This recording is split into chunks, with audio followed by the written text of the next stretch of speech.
Catchy foods வியூவர்ஸ்க்கு இன்றைக்கி என்ன சர்ப்ரைஸ்ன்னு கேட்டிங்கன்னா, இன்றைக்கி நாங்கள் வந்து லைவாக வந்து கடலுக்கு போய் நாங்களே மீன் பிடிக்கலான்னு ஐடியா பண்ணியிருக்கோம். எப்போவுமே வழக்கமாக நம்ம போட்லேருந்து வர்ற ஃபிஷ்ஷஸ் இல்லாமல் நாங்களாம் லைவாக போயிட்டு இப்போ நாங்கள் கடலுக்கு நாங்கள் டைரெக்டாக போகிறோம். நாங்கள்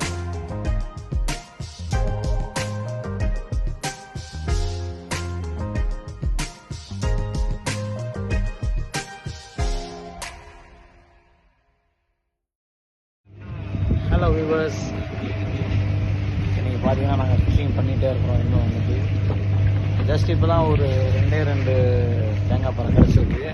நம்ம ஜாக் பாய் டீம் வந்து பிடிச்சிட்டு ரிலாக்ஸாக உட்காந்துருக்காரு இப்போ தான். ஆமாம், இப்போ நெக்ஸ்ட்டு லொக்கேஷன் போகிறோம். இப்போ தான் வந்து அவருடைய டேக்கில் மாற்றினாப்புல. அந்த டேக்கில் மாற்றின உடனே ஒரு கேட்ச். ஆமாம், இப்போ தான் டேக்கில் மாற்றின உடனே ஒரு கேட்ச். என்ன வந்திருக்குன்னு தெரியல. ஜஸ்ட் இருங்க, வெயிட் பண்ணுங்க பார்ப்போம். வா வா வா வா வா சூப்பர். வா, பிக் சைஸ். ஆமா, பிக் சைஸ். ஓகே. அதே சேம் சைஸ் தானே? ஓகே, பரவாயில்ல. இப்போதான் டேக்கில் மாற்றினாப்புல. மாற்றின உடனே ஒரு கேட்ச் ஒன்று. ஆமாம், எஸ், வெரி குட் கேட்ச். ஆமாம்.